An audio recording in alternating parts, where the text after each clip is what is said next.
अर्जुन कहाँ आते हैं? द्वारिकापुरी द्वारिकाधीश से मिलने के लिए। द्वारिकाधीश से मिलने के लिए आते हैं। द्वारिकाधीश अपने सभा में विराजमान है और वहां पे उन्होंने एक आश्चर्यजनक घटना देखी कि वहां एक ब्राह्मण आया हुआ द्वारिकाधीश के पास,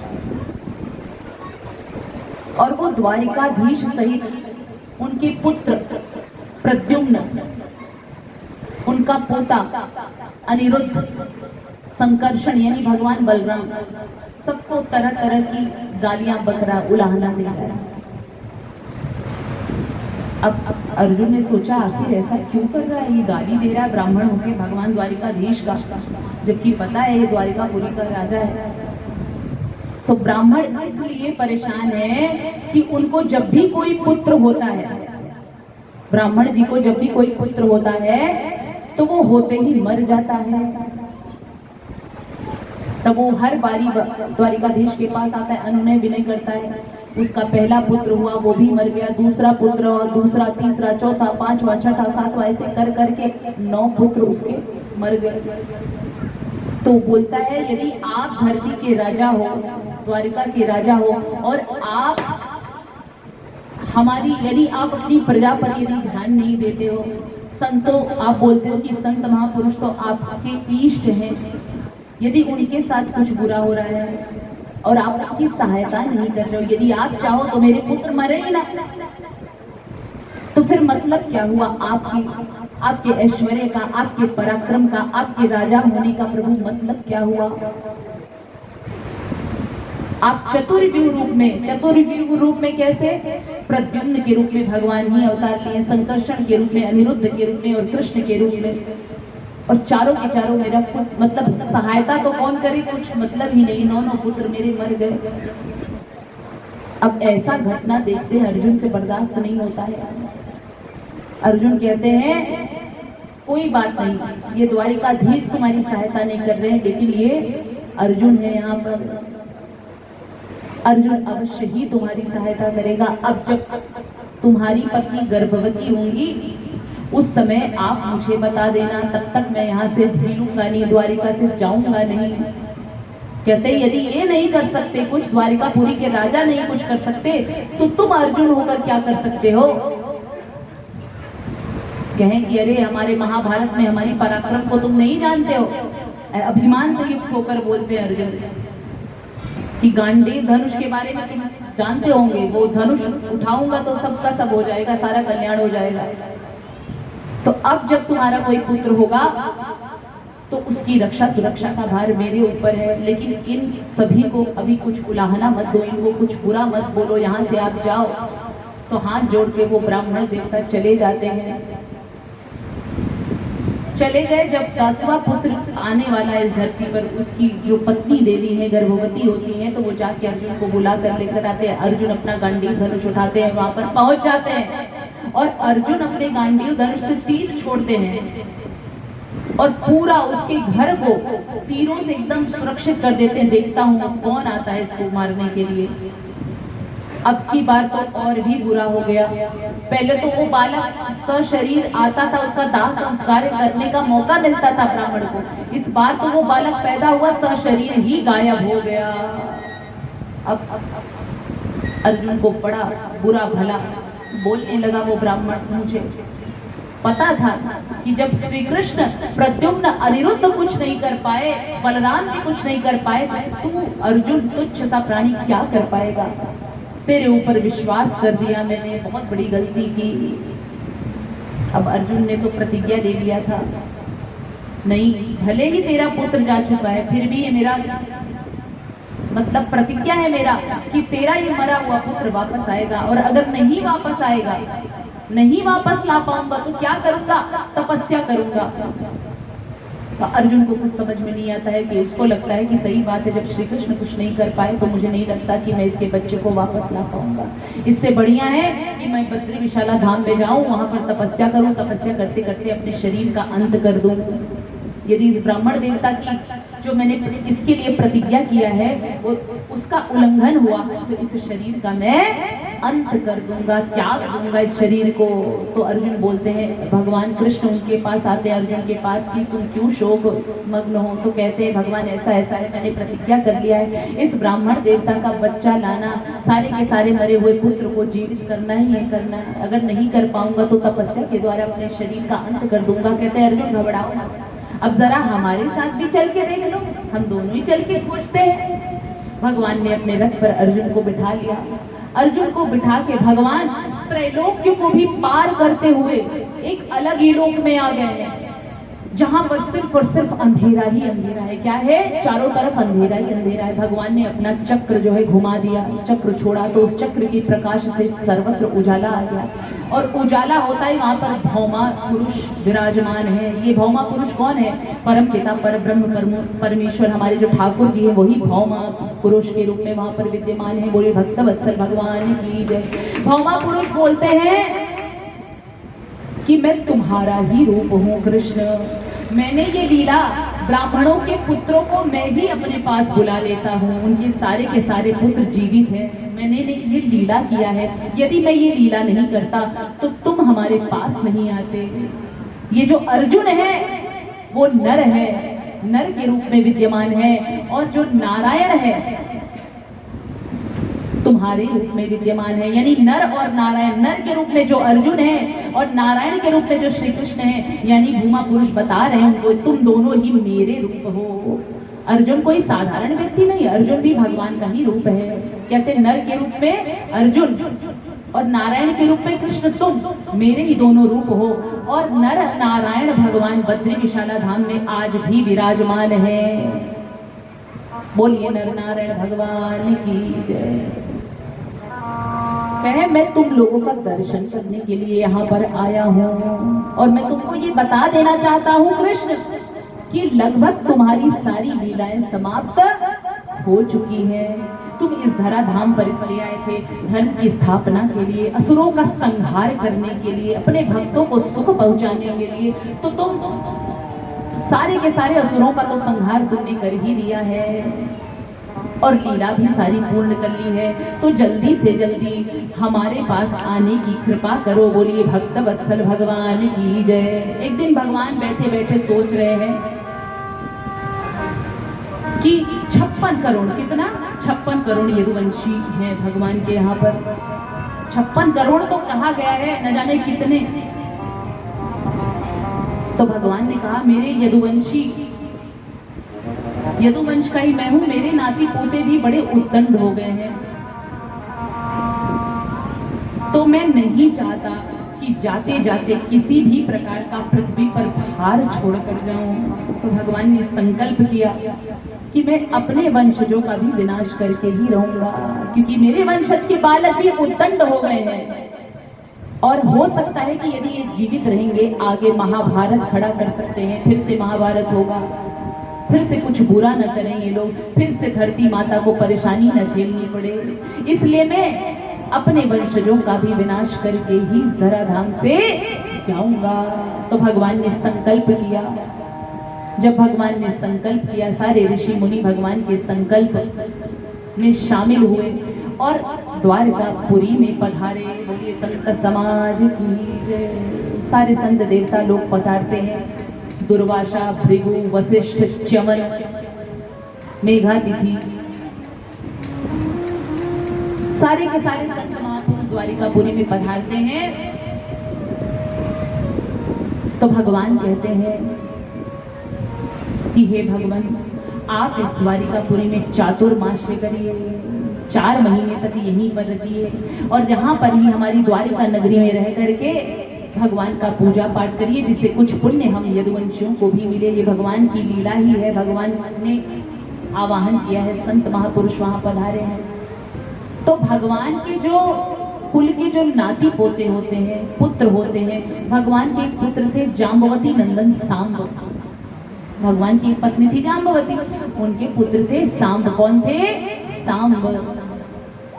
सांब और बहुत सारे उनके भगवान के पुत्र और भी थे, जो कि ये देखते हैं कि यहाँ पर संत महापुरुषों का आवाहन हुआ है, यहाँ पर आए हुए चातुर्मास्य कर रहे हैं। तो अब वो तो बच्चे हैं, उद्दंडता उनके अंदर है, तो वो क्या सोचते हैं कि ये ऋषि मुनि बैठे बैठे खाने पीने में ही ज्यादा इनका ध्यान रहता है, कुछ कर्म तो करते नहीं, शारीरिक परिश्रम करते नहीं, खाली झूठ मूठ का नाटक करते हैं, ध्यान करते हैं भगवान की पूजा का, खाली नाटक करते हैं, कुछ पूजा उजा पता नहीं करते कि नहीं करते, परिश्रम करते हुए तो इन लोगों को हम लोगों ने कभी नहीं देखा। तो क्यों ना चला जाए इनका परीक्षण किया जाए।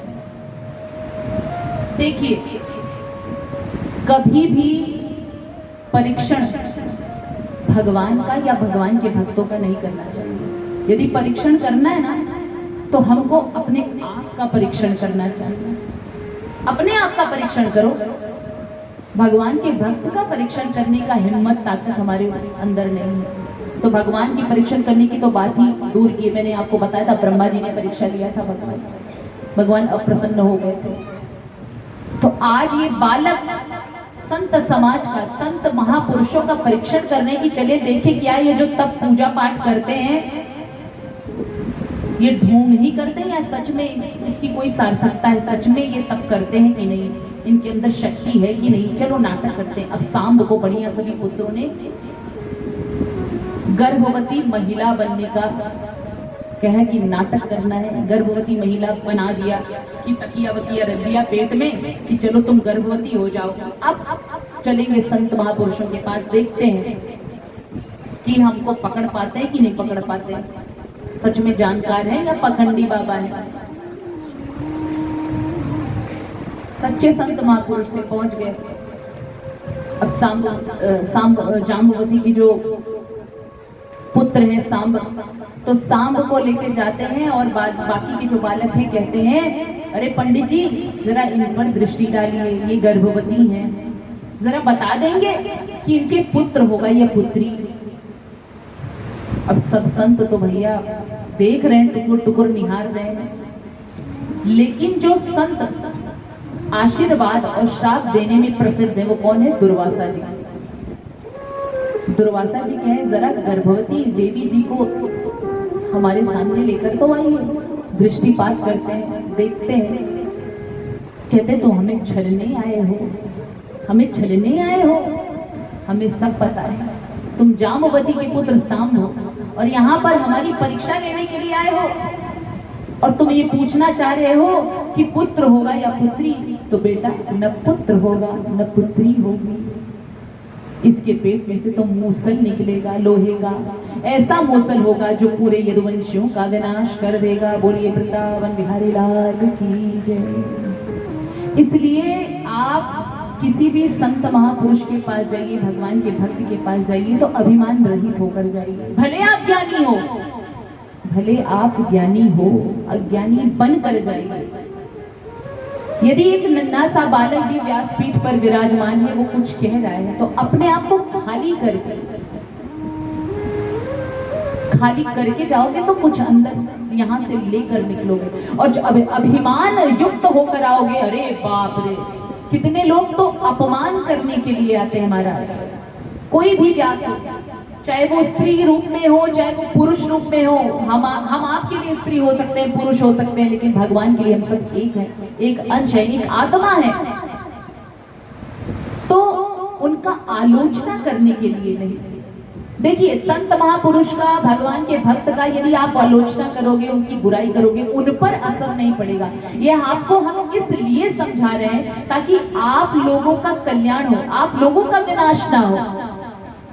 ये हमको समझना कि हमारा विनाश ना हो जाए कहीं संत महापुरुषों के अपमान से, उनकी आलोचना करने से। कभी किसी भी संत का, कोई भी, हम कह रहे हैं यदि आपको नहीं रुचि है मत जाइए महाराज, लेकिन आप किसी भी कथा पांडाल में जा रहे हो कथा श्रवण करने, तो जो व्यासपीठ पर बैठा है ना, वो भगवान है। जब तक वो व्यासपीठ पर विराजमान है तब तक वो भगवान ही है। और वो जो कुछ भी बोलता है, वो बोलता हुआ तो वो इंसान दिखाई दे रहा है, लेकिन बोलते हमारे सुखदेव जी ही भगवान है। बोलिए वृंदावन बिहारी लाल की जय। तो भाव वैसा ही रखिए। व्यासपीठ पर विराजमान कोई भी वक्ता प्रवक्ता जब जब व्यासपीठ पर है तब तब वो भगवान का ही स्वरूप है। जब व्यासपीठ पर से उतर जाता है तब वो किसी का बेटा है, किसी की बेटी है, किसी की बहन है, तब वो सांसारिकता में पड़ता है। लेकिन यहाँ सांसारिकता नहीं है, यहाँ सिर्फ और सिर्फ वो भगवान जैसा ही है। इसलिए अच्छा भाव रखो, क्योंकि आप हमारी आलोचना मान लो कर रहे हैं, मैं ये उदाहरण दे रही हूँ क्योंकि मुझे पता है यहाँ की सभी देवियां बहुत अच्छी हैं, बहुत सुशील हैं, वो सब में भगवान का दर्शन करती हैं। मैं एक एग्जाम्पल दे रही हूँ कि यदि आप मान लो हमारी आलोचना कर रहे हैं, हमें तो नहीं पता चलेगा, लेकिन आपके भीतर बैठे हुए ईश्वर को, आपके भीतर बैठे हुए परमात्मा को पता चल रहा है। इसलिए उनको ना बुरा लग जाए, हमें ये कार्य नहीं करना है जो प्रभु को बुरा लगे महाराज। और भगवान कहते हैं, सीधा कहते हैं, भैया हमारे भक्त का यदि मेरा कर लो अपमान चलेगा, 1 मिनट के लिए मैं सह लूंगा, मेरे भक्त का अपमान यदि किया तो कुल खानदान सहित नष्ट कर दूंगा। जब मेरे ब्राह्मण को मैंने उच्च दर्जा दिया है, अब देख लीजिए यहाँ पर अपने वंश का विनाश का बीज बो दिया है भगवान ने। उद्दंडता भगवान ने देखा, संतों का आवाहन किया, संतों को बुला लिया और उन संतों के माध्यम से ही भगवान उन यदुवंशियों का विनाश करवा रहे हैं। बोलिए वृंदावन बिहारी लाल की जय। अब सांब जी से हमारे दुर्वासा ऋषि कह रहे हैं, न बेटा होगा न बेटी होगी, इसके अंदर से तो लोहे का वो मूसल पैदा होगा जो पूरे यदुवंश के विनाश का कारण बनेगा। सांब सहित सभी भगवान के पुत्र नाती पोते सब रोते बिलखते राजा उग्रसेन के पास पहुंचते हैं, जो मथुरा के राजा हैं। कंस के पिता उग्रसेन बहुत धर्मात्मा है और किसी को बात ये नहीं बताई उन लोगों ने। सीधे उग्रसेन के पास जाते हैं, जानते हैं कन्हैया के पास नहीं जा रहे हैं, पिताजी के पास जाएंगे। उन्होंने तो पहले से नृगोपाख्यान बताया था, राजा नृग की कथा के माध्यम से हमें बताया था कि किस तरीके से यदि अनजान में भी ब्राह्मणों का अपमान कर दिया जाता है तो कैसे व्यक्ति का विनाश हो जाता है। तो किस मुख से जाएं हम अपने पिता के पास। उग्रसेन जी के पास आते हैं, उग्रसेन जी से बोलते हैं, महाराज बड़ी गलती हो गई, हमने दुर्वासा सहित समस्त ऋषियों का अपमान कर दिया है। उग्रसेन कहते हैं, तुमको ऐसा नहीं करना चाहिए था पुत्रों, लेकिन चलो अब तो गलती हो गई, जो हो गई सो हो गई, अब इसको जल्दी से घिसो। अब तोड़ फूट तो सकते नहीं, उस लोहे के मुसल को घिसना प्रारंभ कर दिया और उसका चूर्ण बना लिया। उस चूर्ण को ले जाकर के यमुना नदी में जो है पूरा डाल दिया, विसर्जित कर दिया। और बाकी का जो थोड़ा बहुत चूरा बचा हुआ था वो तट पे ही डाल दिया।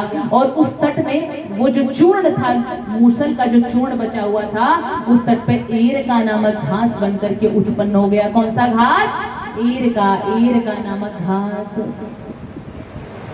और उस मूसल को घिसते घिसते घिसते घिसते छोटा सा टुकड़ा अंत में बच जाता है, उसको भी उस समुद्र में डाल देते हैं। और उस समुद्र में डाल देते हैं तो मछली पकड़ने वाला जो है, मछली को पकड़ने जाता है यमुना नदी के तट से, तो वो मछली ने उसको निगल लिया था अपने भीतर।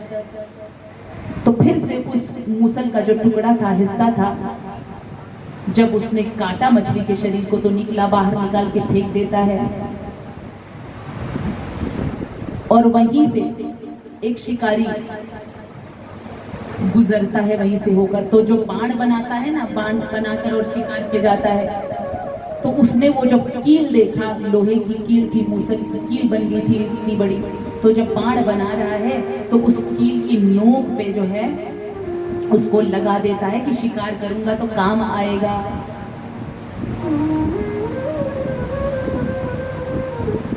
अब इधर भगवान को तो किसी ने कुछ बताया नहीं। भगवान सुधर्मा सभा में सबको बोलते हैं कि चलो, लग रहा है कुछ अपशगुन सा दिखाई दे रहा है। भगवान थोड़ा सा इशारा करते हैं कि चलो सब लोग, क्यों ना हम सब मिलकर, सारे यदुवंशी मिल करके भगवान की आराधना स्तुति करें। तो भगवान की बात मानते हैं, सारे के सारे भगवान के परिकर, माता पिता सब लोग कहाँ जाते हैं, भगवान के साथ स्तुति करने के लिए पधारते हैं। भगवान तो आराधना में लगे हुए, भगवान को तो पता ही है क्या होना है। लेकिन वहां पर भी भगवान के जो परिकर हैं, उनके नाती पोते वहां पर मदिरा का पान कर लेते हैं। किसका पान? स्तुति करने की बजाय मदिरा का पान करते हैं, जैसे आग में घी डालने का काम, और उद्दग्ध हो जाते हैं।